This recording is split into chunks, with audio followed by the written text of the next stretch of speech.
Hello everyone, welcome to my Stress Takes. Today's topic is extremely crucial, and that is how stress can affect sexual performance. I'm sure that most of you will admit that sex can definitely affect the way you perform sex, or maybe your sexual life, or including your love life. Now, I am a strategist here because in order to get into the right way of having the sexual life is to have certain strategies in your mind. But those are not technical strategies. You need to strategize about how to really work out a relationship which is going to flower into a proper sexual life. What are those elements? One is that if you have any kind of problem about your sexual libido or the desire to have sex, work on it, because you need to bounce it up by doing things which are of frills in nature, like you dress up properly, you go out for dinners, and maybe you spend romantic time with your partner. These are the crucial elements in order to bolster up your sexual life. Many clients of mine, they say that they don't have any foreplay. Mind you, without foreplay, you'll never be able to get anywhere about your sexual life.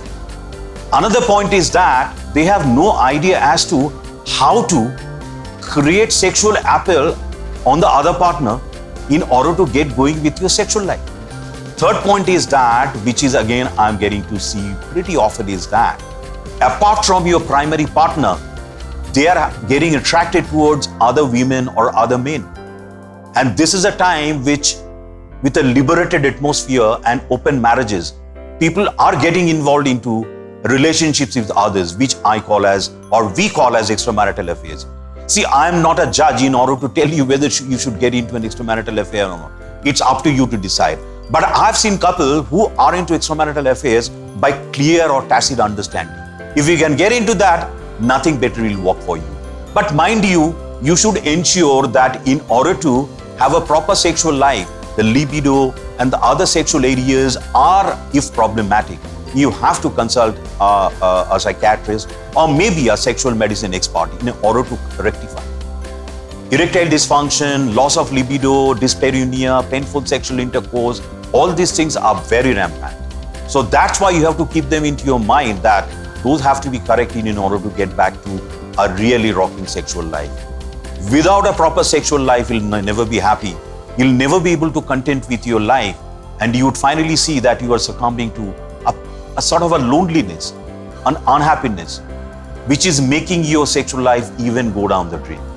So mind you, if you are under stress because of your job or other matters, it can actually roll down into your sexual life, so much so that you will not be able to perform well. Let me tell you that stress can wreak havoc or can spell disaster in a man's life, in a husband's life, in the form of sexual dysfunction, which can be clubbed into this category of premature ejaculation, or maybe retarded ejaculation, and most importantly, erectile dysfunction. That is, you don't have proper erection in order to get to that state of sexual intercourse.